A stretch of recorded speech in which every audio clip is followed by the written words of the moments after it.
Pruitt of Roberts and Pruitt. Yeah, that one. That guy. That obnoxious, goofy guy that rants and raves and hopefully every once in a while comes up with a cogent thought or idea. But we're out there on the roads here in Texas, fighting the fight for freedom, the fight to hopefully enlighten folks, to motivate, to hopefully inspire some males to become men and some females to become ladies. And just had some thoughts. Had a conversation. You'll notice that in a lot of my rants, I refer back to a conversation I had the day before. This one's no different, and the reason for that is when I have a conversation, I actually listen to people. I listen to what they say. I digest it. I think about it. What can I learn from it? And a lot of times, there's some good stuff. Sometimes there's not. This one, however, was interesting. I talked to a really good guy, and he is. I don't know him that well. Just somebody I encountered due to my profession, one of my professions.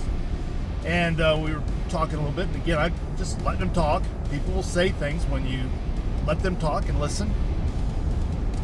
And again, good guy. There's nothing wrong with this guy. He's a good guy. But again, you can tell, probably educated in the public education system. Grew up pretty typical in America. And, we were talking about freedom and the concepts of freedom and how precious freedom is and how rare it is and why it must be protected and where it came from. And we got on the topic of self-defense and how a lot of people are, they become victims of crime, especially in today's atmosphere. You see it all over social media. People are carrying cameras now, video cameras. Everybody's got a video camera on their phone, and you're seeing so many examples of people being hurt or robbed or even worse, unalived. And he made a comment about, because he knew, he asked me what I've done, and I said I have a background in law enforcement. I was a Houston cop back in the 80s, and he had made a comment about, you call the police, or if there's a problem, you go. And I'm trying to remember the exact context in which he was referring, but the context in which he said it, what he was referring or inferring, was that the cops are going to come to the rescue.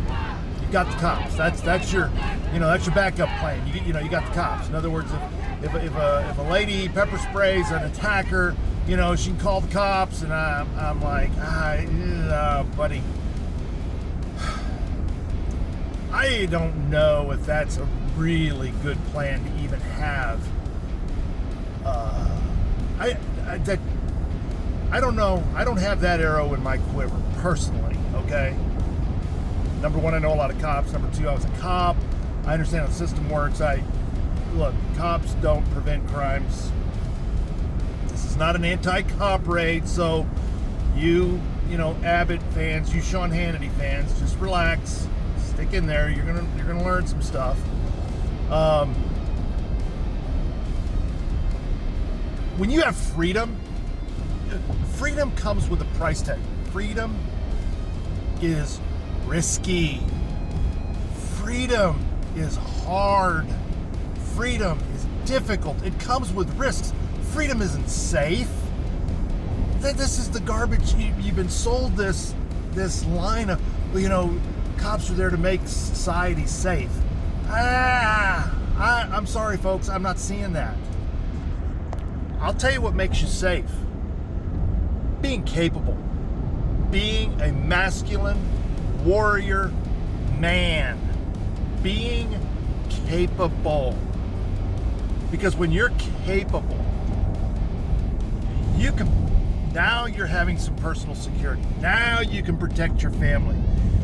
If part of your game plan is calling the police or depending on the police,